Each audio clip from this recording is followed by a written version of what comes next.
आज का मेरा ये वीडियो तमाम लड़कियों के लिए वाकई एक गेम चेंजर होने वाला है। अगर आपका बाल ड्राई है, डैमेज है, रफ है या फिर किसी भी केमिकल ट्रीटमेंट के बाद आपका बाल डैमेज हो गया है तो this video is for you guys. Hello everyone, Asma Khan here and welcome back to my channel. और आज हम बात करने वाले हैं फ्लोरा एक्टिव के ब्लूटॉक्स हेयर ट्रीटमेंट के बारे में, जो कि सोशल मीडिया का एक वायरल प्रोडक्ट है और तकरीबन हर सैलून पे, हर अच्छे सैलून पे इसको यूज किया जा रहा है। अच्छा गाइस, अगर आपने इस ब्लूटॉक्स को गौर से देखा हो तो इसके ऊपर लिखा हुआ है 5 in 1। मैं इसको थोड़ा सा एक्सप्लेन कर देती हूँ। बेसिकली ये प्रोडक्ट आपके बालों के लिए डीप रिपेयर थेरेपी है। आपके बालों को फ्रिज कंट्रोल और स्मूथनेस देता है। आपके बालों को केराटिन नरिशमेंट मिलती है। इसके साथ ही साथ ये हेयर बोटॉक्स इफेक्ट देता है आपके बालों को। और सबसे खास बात, इससे आपके बालों को इंटेंस शाइन और कंडीशनिंग मिलती है। आज इस ट्रीटमेंट को ना मैं अपने ही बालों पर करवाने वाली हूँ, क्योंकि मुझे बहुत सारे कमेंट्स आते हैं कि आप अपने बालों पे क्या करती हैं, कितने सारे डायज और ट्रीटमेंट्स के बावजूद आपके बाल शाइनी लगते हैं, खूबसूरत लगते हैं। सो इसकी यही वजह है कि मैं बालों का बहुत ज़्यादा ख्याल रखती हूँ। मैं आफ्टर केराटिन और आफ्टर डाई शैम्पू कंडीशनर्स लाजमी यूज़ करती हूँ। मतलब जब से मैंने डाइज करवाने शुरू किया है ना, कभी एक दफ़ा भी ऐसा नहीं हुआ कि मैंने बगैर कंडीशनर के बालों को वॉश किया हो। मतलब मैं स्किन से भी ज़्यादा बालों का ख्याल रखती हूँ, क्योंकि मुझे ऐसा लगता है कि जो नेचुरल चीज़ होती है वो नेचुरली होती है, और बाद में जो आप एक्सटेंशंस लगवाते फिरो तो बेहतर है कि आप पहले ही अपने बालों का ख्याल रखो। ब्लूटॉक्स हेयर ट्रीटमेंट को स्टार्ट करने के लिए सबसे पहले आपने यूज़ करना है क्लैरिफाइंग शैम्पू। अगर आपका बाल बहुत ज़्यादा ऑयली है या नॉर्मल है तो बहुत ज़रूरी है कि आप क्लैरिफाइंग शैम्पू के साथ लाजमी अपने बालों को वॉश कर लें। अगर आपका बाल बहुत ज़्यादा ऑयली है तो आपने 2 बार बालों को शैम्पू करना है। अगर आपका बाल नॉर्मल है तो एक ही बार में काम हो जाएगा। बट अभी वेदर बहुत ज़्यादा ड्राई फील हो रहा था, मेरा बाल मुझे ना मतलब पहले की निस्बत ऑलरेडी बहुत ज़्यादा ड्राई फील हो रहा है, तो मैं यहाँ पर नॉर्मल वाले शैम्पू यूज़ करने वाली हूँ। मैं क्लैरिफाइंग शैम्पू यूज़ नहीं करी, क्योंकि एक तो मेरा बाल नेचुरली जो है ना वो बहुत ज़्यादा स्ट्रेट है, तो मुझे ज़रूरत नहीं थी ऐसा स्ट्रेटनिंग की। जस्ट मैं एक लैमिनेशन प्रोसेस चाह रही हूँ, दैट्स वाई मैं सिंपल शैम्पू के साथ भी इसको वॉश करूँगी तो मेरा काम चल जाएगा। बट आपने लाजमी जो है ना वो क्लैरिफाइंग शैम्पू ही यूज़ करना है। बालों को अच्छे से वॉश करने के बाद आपने करना है बालों को टॉवल ड्राई। 70 to 80% आपने बालों को ड्राई करना है। 10 to 20% आपके बालों में नमी जो है ना वो रहनी चाहिए। पहले मैंने टॉवल के साथ बालों को ड्राई किया, उसके बाद मैंने ब्लो ड्राई के साथ बालों को ड्राई किया, और अभी आप देख सकते हो कि थोड़ी बहुत नमी बालों में रह गई है। बाकी बाल हमारा तकरीबन ड्राई हो चुका है। अब हमें बालों को 4 पार्टीशंस में डिवाइड करना है, front to back and ear to ear. और चारों पार्टीशंस को हम अलग अलग जो है ना वो क्रोकोडाइल क्लिप के साथ कवर कर लेंगे, ताकि आप जो है ना वो इस प्रोसीजर में अगर आप एप्लीकेशन करते हो ना तो आपका प्रोडक्ट ज़ाया नहीं होता, और आपको पता होता है कि ये आपकी सेक्शनिंग है और आपने कितने मिनट्स में किस सेक्शन को कवर करना है। ज़्यादा से ज़्यादा भी जो है ना वो 3 मिनट लगने चाहिए, 3 to 4 मिनट आपके एक सेक्शन को प्रोडक्ट लगाते हुए। चलिए जी, अब हम अपने मेन स्टेप की तरफ आ जाते हैं, जिसमें हमने प्रोडक्ट की एप्लीकेशन करनी है। अच्छा, इसमें क्वांटिटी बहुत ज़्यादा मैटर करती है। बहुत ज़्यादा भर के प्रोडक्ट भी नहीं लगाना और बहुत कम प्रोडक्ट भी नहीं लगाना, ठीक है। तो मैं आपको एक क्वांटिटी बताने लगी हूँ हर लेंथ के हिसाब से, तो उसको आप नोट डाउन करके अपने पास रख लें ताकि आपसे कोई मिस्टेक ना हो। सो अगर आप शोल्डर लेंथ पे काम कर रहे हो तो आपके अगर बाल थिक हैं, मतलब हैवी बाल है, तो आपने 30 ml प्रोडक्ट लगाना है, 25 to 30 ml। और अगर आप बहुत पतला बाल है, आपका शोल्डर लेंथ ही है बट पतला है बाल, तो आपने 20 ml प्रोडक्ट लगाना है। अगर आप मीडियम हेयर्स में काम कर रहे हो, मतलब शोल्डर टू बिलो शोल्डर, तो अगर तो बाल बहुत ज़्यादा लाइक फाइन है, बहुत पतला सा बाल है, तो 40 ml प्रोडक्ट लगाना है। और अगर आपका बाल थिक है, फ्रीजी है, तो फिर आपने 45 to 50 ml प्रोडक्ट अप्लाई करना है। अगर आपके बालों की लॉन्ग लेंथ है, मतलब ब्रा लेंथ तक अगर आपका बाल है, तो अगर तो बाल बहुत ज़्यादा फाइन है, पतला है, तो आपने 60 to 65 ml प्रोडक्ट लगाना है। और अगर बाल थिक है, कर्ली है, तो आपने 70 to 80 ml प्रोडक्ट अप्लाई करना है। और अगर आपके बाल जो है ना वो एक्स्ट्रा लॉन्ग है, ठीक है, वेस्ट लेंथ है या इससे भी थोड़े लॉन्ग है, तो फिर आपने जो है ना वो 100 से 120 ml तक प्रोडक्ट लगाना है। ना इससे ज़्यादा ना इससे कम, इसी क्वांटिटी में आपने बालों को मैनेज करना है। और ये इसी तरह से होगा अगर आप प्रॉपर सेक्शनिंग में काम करोगे। भी आप देख सकते हो कि मैं प्रोडक्ट लगा रही हूँ, बट मैं बहुत ज़्यादा थोप के प्रोडक्ट नहीं लगा रही, और ना ही आपको कोई भी बाल यहाँ पर ड्राई फील हो रहा होगा। हर बाल पे इक्वली प्रोडक्ट अप्लाई होनी चाहिए, इक्वली आपने उसको ब्लेंड करना है। और ऐसा नहीं है कि किसी जगह पर प्रोडक्ट ज़्यादा लगी है, किसी जगह पर प्रोडक्ट कम लगी है। इक्वल एप्लीकेशन करेंगे तो रिजल्ट भी इक्वल ही आएगा। और जगह सबसे ज़्यादा इंपॉर्टेंट बात यह है कि प्रोडक्ट आपके स्कैल्प पे टच नहीं होना चाहिए। स्कैल्प से 1 इंच छोड़ के आपने प्रोडक्ट लगानी है। और ज़्यादा फोकस जो है ना वो आपने लेंथ हैंड्स पे करना है, क्योंकि लेंथ हैंड्स जो है ना वो ज़्यादा ड्राई होती हैं, और ज़्यादातर जो कर्ल है ना वो भी, या फ्रिजीनेस जो है ना वो भी लेंथ पे ही होती है।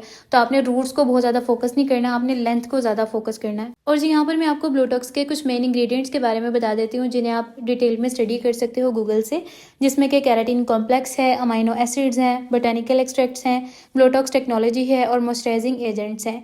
इसके अलावा कुछ बेनिफिट्स के बारे में आपको बता देती हूँ, जो कि है कि ये आपके हेयर फाइबर को रीबिल्ड करता है, क्यूटिकल्स को सील करता है, फ्रिज को कंट्रोल करता है, और बालों को सॉफ्ट और शाइनी बनाता है। और एक इंपॉर्टेंट बात, सबसे इंपॉर्टेंट बात मैं आप लोगों को बताती चलूँ कि जो आपके ट्रीटेड हेयर्स होते हैं ना, जिनमें आपने हेयर डायज या बहुत ज़्यादा दफ़ा आपने ट्रीटमेंट्स वगैरह करवाए हुए हैं, उन बालों पे कभी भी आप डेड स्ट्रेटनिंग नहीं ला सकते। डेड स्ट्रेटनिंग हमेशा आपको देता है रिबॉन्डिंग या फिर एक्सटेंसो, और ट्रीटेड बालों पे कभी भी रिबॉन्डिंग या एक्सटेंसो नहीं हो सकता। तो इन बालों के लिए आपके पास जस्ट यही ऑप्शंस हैं कि या तो आप ब्राजीलियन केराटिन करो, या तो आप नैनोप्लास्टिया करो, या तो आप ब्लोटॉक्स करो, या तो आप बोटॉक्स करो, या तो फिर आप जो है ना वो ओलाप्लेक्स ट्रीटमेंट्स, इन ट्रीटमेंट्स की तरफ आप जो है ना वो मूव ऑन हो सकते हो, जो कि आपके बालों को कभी भी डेड स्ट्रेट नहीं करते। मतलब ये ट्रीटमेंट ना आपके बालों को 30 to 40% स्ट्रेटिंग देता है, बाकी रिपेयरिंग जो है ना वो 100% हो जाती है। अब ये परफेक्ट उन बालों के लिए है जो बाल ड्राई हैं या फ्रिजी हैं, कलर्ड और हाईलाइटेड हेयर्स के लिए परफेक्ट है, केमिकली ट्रीटेड हेयर्स के लिए परफेक्ट है, डल और लाइफलेस बालों के लिए परफेक्ट है। इसके अलावा इसको लड़के भी यूज कर सकते हैं, लड़कियां भी यूज कर सकती हैं। रिजल्ट तो मैं आपको भी इसके दिखाई रही हूँ, मतलब लास्ट पे आप देखोगे, क्योंकि मैंने आपको स्टार्ट में बताया और आपने देखा भी है कि मेरे बाल नेचुरली स्ट्रेट है, मेरे बालों में जो है ना वो लाइक वेव वगैरह नहीं है। हाँ, लेकिन फ्रिज है वो भी आ चुका है, क्योंकि मैं बहुत ज्यादा हेयर डाइज वगैरह करवाती रहती हूँ। अगर आपकी स्किन भी सेंसिटिव है और सब कुछ ट्राई करके देख लिया, कुछ भी सूट नहीं करा, इवन फेशियल करने के बाद भी स्किन ब्राइट लगने की बजाय डल लगना स्टार्ट हो जाती है, तो जी आपकी इसी प्रॉब्लम को मद्देनजर रखते हुए मैंने अपनी ब्रांड AK कॉस्मेटोलॉजी की स्किन केयर सीरीज को स्पेशली डिजाइन किया है। मेरी इस पूरी स्किन केयर रेंज में कोई भी ऐसे इंग्रेडिएंट ऐड नहीं है जो कि आपकी स्किन को 1% भी डैमेज करे। No rash, no itching, no burning feeling, ये प्रोडक्ट्स सेफ जोन में रहते हुए काम करती हैं, और मैं कॉन्फिडेंटली कह सकती हूँ कि ये 100% स्किन फ्रेंडली हैं। राइस फेशियल किट और चारकोल फेशियल किट तो है ही, साथ ही साथ 4 स्टेप स्किन पॉलिशर्स भी मैंने इसमें ऐड किए हैं, जिसमें राइस पॉलिशर है, चारकोल पॉलिशर है और ब्राइटले पॉलिशर है। मेरी इन स्किन पॉलिशर्स का फॉर्मूला बहुत ज्यादा माइल्ड है। इवन आप अगर इन्हें सेंसिटिव स्किन पर भी यूज करते हो तो ये आपकी स्किन को 1% भी डैमेज नहीं करेगा, ना ही कोई रेडनेस और ना ही कोई इचिंग होगी। तो जी अगर आपकी स्किन ऑयली है, एक्ने प्रोन है, ब्लैक हेड्स, व्हाइट हेड्स का इशू है, तो आपने चारकोल सीरीज ट्राई करनी है, और अगर आपकी स्किन सेंसिटिव है, डल है, अनइवन है, तो आपने राइस सीरीज ट्राई करनी है। तो ऐसे बाल जिनमें स्ट्रेटनिंग ऑलरेडी है, नेचुरली स्ट्रेट है, हल्का फुल्का अगर कर्ल भी हो तो चल जाता है, उन बालों के ऊपर बहुत अच्छा रिजल्ट आता है। बट अगर आपका बाल बहुत ज्यादा कर्ली है, नेग्रो हेयर है, तो ऐसे बालों के ऊपर ऑब्वियस सी बात है 30-40% स्ट्रेटनिंग अगर आ भी जाती है तो वो बिल्कुल डेड स्ट्रेट वाला लुक आपको नहीं देगा। ठीक है, तो इस चीज को माइंड में रख के काम कीजिएगा, करवाइएगा। जैसे कि अक्सर क्लाइंट आते हैं ना, आप उनको बताओ जी कि ये ट्रीटमेंट है, आपके बालों को स्ट्रेट कर देगा, तो क्लाइंट यही कॉन्सेप्ट लेके आता है कि इसको लगाने के बाद शायद हमारा बाल रेशम की तरह चमकदार हो जाएगा और बिल्कुल एकदम से जो है ना वो रिपेयर हो जाएगा। ऐसा कभी भी नहीं हो सकता। मतलब इजी वर्ड्स में अगर मैं आपको बताऊं ना, तो मेडिसिन जो है ना वो मरीज को उसके मर्ज के हिसाब से रिजल्ट देती है।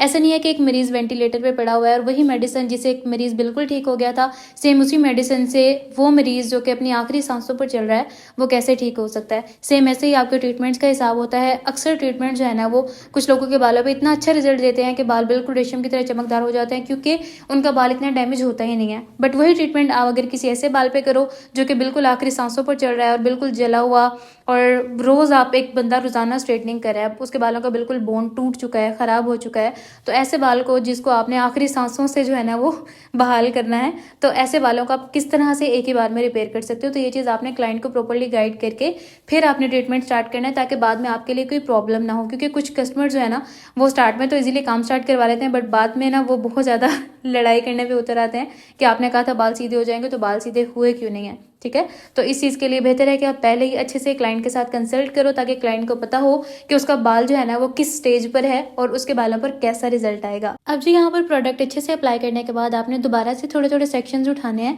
पहले तो थोड़े थिन सेक्शन थे ना, अब आपने थोड़ा सा थिक थिक सेक्शन उठाना है और दोबारा से प्रोडक्ट को मल्टीफाई करना स्टार्ट करना है, ताकि अगर कोई बाल बीच में रह गया था जहाँ पर प्रोडक्ट अप्लाई नहीं हुआ, वहां पर भी प्रोडक्ट अप्लाई हो जाए और रिजल्ट जो है ना वो इवनली आए। ठीक है, तो आप देख सकते हो मैं किस तरह से प्रोडक्ट को अप्लाई कर रही हूँ, मल्टीफाई कर रही हूँ। एक्स्ट्रा प्रोडक्ट नहीं लेना, जो प्रोडक्ट लगा हुआ था उसी को मल्टीफाई करना है और बालों को अच्छे से आपने बांध देना है। अब आपने यहाँ पर यूज करनी है शॉवर कैप और 20 to 30 मिनट्स के लिए आपने क्लाइंट को साइड पे बिठा देना है। इस दौरान में प्रोडक्ट जो है ना वो अपना काम करेगा। कुछ % प्रोडक्ट आपके बालों में पेनिट्रेट हो जाएगा, कुछ जो रह जाएगा उसको हम बाद में ब्लो ड्रायर और स्ट्रेटनर के साथ बालों के अंदर जो है ना वो पेनिट्रेट करेंगे, उसको हम मेल्ट करेंगे बालों के अंदर, और वो मैं आपको भी दिखाऊंगी भी।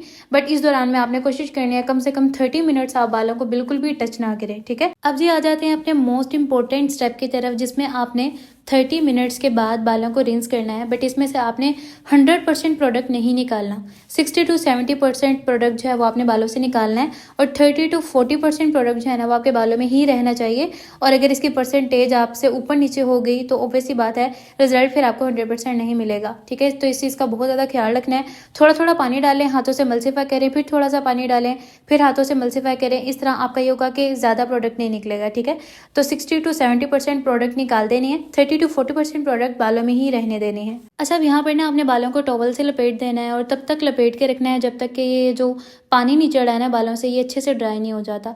सेकंड चीज़ ये है कि जब आपने ब्लो ड्राई स्टार्ट करना है तो बाल बिल्कुल गीला नहीं होना चाहिए, क्योंकि जब आप बिल्कुल गीले बालों के ऊपर काम करते हो ना तो वो फिर बहुत ज़्यादा हाई हीट लगती है और फिर आपका बाल ड्राई होता है, तो इस दौरान में आपका बाल डैमेज हो सकता है। क्योंकि हम यहाँ पर रिपेयर कर रहे हैं बालों को, तो बहुत ज़्यादा हाई हीट हमने यहाँ पर नहीं देनी। तो कोशिश करनी है कि मैक्सिमम ड्राई जो है ना वो टॉवल में ही हो जाए आपका बाल। अच्छा, ब्लो ड्राई करते हुए ना ये कुछ चीज़ें हैं जिनका आपने ख्याल रखना है, जिसमें कि आपने बहुत ज़्यादा हाई हीट यूज़ नहीं करनी, मीडियम हीट में आपने बालों को ड्राई करना है। इसके अलावा बाल जो है ना वो बिल्कुल वेट नहीं होना चाहिए जब आप बालों को ड्राई कर रहे हैं, और एक ही जगह पर बार बार हीट नहीं करनी, वरना उससे भी आपका बाल जो है ना वो ओवर हीट से ड्राई हो सकता है, मजीद डैमेज हो सकता है। अच्छा गाइस, ये जितने भी केराटिन ट्रीटमेंट्स है ना, जैसे ब्राजीलियन केराटिन है, नैनोप्लास्टिया है, बोटॉक्स है, ब्लोटॉक्स है, इनके अंदर से ना फ्यूम्स उड़ते हैं ड्यूरिंग प्रोसीजर, ड्यूरिंग ट्रीटमेंट। तो आपने परेशान नहीं होना, ठीक है। ये थोड़ा आइज़ को भी लगता है और ऐसा लगता है कि जैसे चुभ रहा है आंखों में कुछ, और कभी कभी ना क्लाइंट ज़्यादा इरिटेट हो जाता है। कुछ क्लाइंट्स जो थोड़े सेंसिटिव होते हैं ना, तो आपने पहले ही क्लाइंट को जो है ना वो ग्लासेस और मास्क वगैरह लगा देना है, ताकि क्लाइंट जो है ना वो थोड़ा सेफ फील करे। मुझे तो आदत है, मैं डेली बेसिस पे जो है ना वो क्लाइंट्स को करी होती हूँ इसको, और तो मुझे मतलब इतना फील नहीं हो रहा था, तो मैंने कुछ भी नहीं लगाया हुआ ग्लासेस या मास्क वगैरह। और जब आप क्लाइंट को करोगे तो आपने कोशिश करनी है कि मास्क तो लाजमी लगा लें, ग्लासेस है ना लगाएं, क्लाइंट को बोलें आइज़ बंद कर लें जब तक कि ये आपका ट्रीटमेंट चल रहा है, और बस आप आराम से अपना काम करते रहें। और अभी यहाँ पर आप क्लियरली देख सकते हो कि जैसे जैसे प्रोडक्ट बालों में पेनिट्रेट हो रहा है, बाल आपको एकदम से शाइनी और मतलब बिल्कुल ग्लास इफेक्ट देना स्टार्ट कर देगा।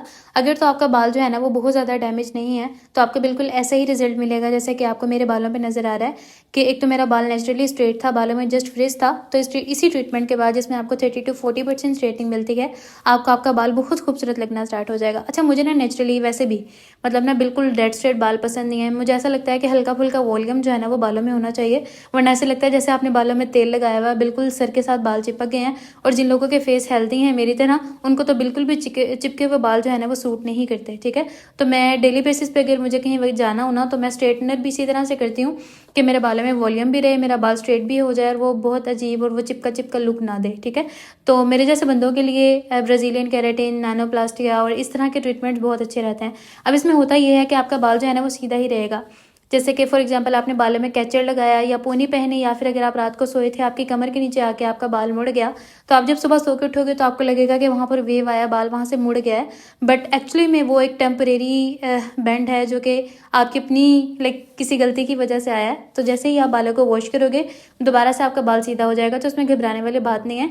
और ये वो सारी चीज़ें हैं जो कि आपको पता होनी चाहिए। अगर आपका सैलून है, आपके पास ये ट्रीटमेंट है, आप क्लाइंट को कर रहे हो, तो ये सारी बातें आपने अपने क्लाइंट को पहले ही गाइड करनी है, ताकि क्लाइंट आपका बाद में एकदम से परेशान ना हो जाए। क्योंकि जाहिर है क्लाइंट ने भी पे किया है, उसका परेशान होना भी बनता है कि मैंने इतने पेमेंट दी है आपको, तो मेरा बाल स्ट्रेट क्यों नहीं हुआ। तो बेहतर है कि आप पहले ही क्लाइंट को हर चीज़ के बारे में गाइड करो कि ब्राजीलियन केराटिन में कितने % स्ट्रेटनिंग है, कितना टाइम ड्यूरेशन ये स्टे करता है, और नैनोप्लास्टिया में क्या है, बोटॉक्स में क्या है, ताकि आपके लिए भी प्रॉब्लम ना हो, आपके क्लाइंट के लिए भी प्रॉब्लम ना हो। और यहाँ पर आप देख सकते हो कि ब्लो ड्राई के साथ ही काफ़ी हद तक मतलब 100% ही तकरीबन मेरा बाल जो है ना वो स्ट्रेट हो चुका है, और प्रोडक्ट अच्छे से पेनिट्रेट भी हो गया है। फिर भी मैं यहाँ पर थोड़ा बहुत स्ट्रेटनर यूज़ करूँगी, क्योंकि मेरे अंदर का जो कीड़ा है ना वो मुझे तंग करता है कि नहीं, स्ट्रेटनर लाजमी कर लो थोड़ा बहुत, ताकि कहीं पे भी कोई गलती की गुंजाइश ना रही और बालों में अच्छा सा रिजल्ट आ जाए। तो स्ट्रेटनर मैं यहाँ पर यूज़ कर रही हूँ सैलून डिज़ाइनर का, और इसमें भी मैं आपको ना थोड़ा सा गाइड कर देती हूँ कि अगर तो आप फाइन है और बहुत ज़्यादा डैमेज हेयर पे काम कर रहे हो ना, तो 160 to 170 डिग्री से ज़्यादा आपने हीट यूज़ नहीं करनी। और अगर आपका नॉर्मल हेयर है, मतलब ना बहुत ज़्यादा डैमेज है, ना बहुत ज़्यादा अच्छा है, नॉर्मल हेयर है, तो आपने 180 डिग्री टेम्परेचर यूज़ करना है। और अगर आप थिक और बहुत ज़्यादा वेवी और नेग्रो हेयर्स पे काम कर रहे हो, तो फिर आप मैक्सिमम 200 डिग्री तक जो है ना वो स्ट्रेटनर यूज़ करोगे। इससे ज़्यादा हाई टेम्परेचर आपने यूज़ नहीं करना। और यहाँ पर आप देख सकते हो कि बाल माशाल्लाह कितना ज़्यादा स्मूथ और शाइनी लग रहा है। मतलब इन ट्रीटमेंट्स के बाद ना आपके बालों में ट्रिपल टाइम्स जो है ना वो शाइन ज़्यादा ऐड हो जाती है। जैसा कि अक्सर आपने नोट किया होगा कि जब हम रिबॉन्डिंग या एक्सटेंसर वगैरह करवाते हैं ना, तो बाल स्ट्रेट तो हो जाता है, बट बाल के अंदर ना शाइन वगैरह इस तरह से कुछ नज़र नहीं आ रहा होता। मतलब बाल जो है ना वो बिल्कुल ड्राई ड्राई सा फील हो रहा होता है। बट इन ट्रीटमेंट्स के बाद बाल जो है ना वो स्ट्रेट भी हो जाता है, शाइन भी ऐड हो जाती है, वॉल्यूम भी रहता है, और मतलब ना बहुत अच्छा सा इफेक्ट आता है आपके बालों में। अच्छा, स्ट्रेटनिंग के बाद जो क्लाइंट की फाइनल वॉशिंग है ना वो आपने करनी है 24 घंटे के बाद। और अगर आपको बेहतरीन रिजल्ट चाहिए ना, तो आपने कोशिश करना है कि आप 24 से 48 घंटे जो है ना वो वेट करें, और फिर उसके बाद आप बालों को वॉश करें। अच्छा, शैम्पू जो है ना वो आपने इसमें यूज़ करना है सल्फेट फ्री या माइल्ड शैम्पू आपने कोई यूज़ करना है। क्लैरिफाइंग शैम्पू आपने कोई भी यूज़ नहीं करना है इसमें, ठीक है। हेयर को नॉर्मल लूकवार्म वाटर से वेट करें।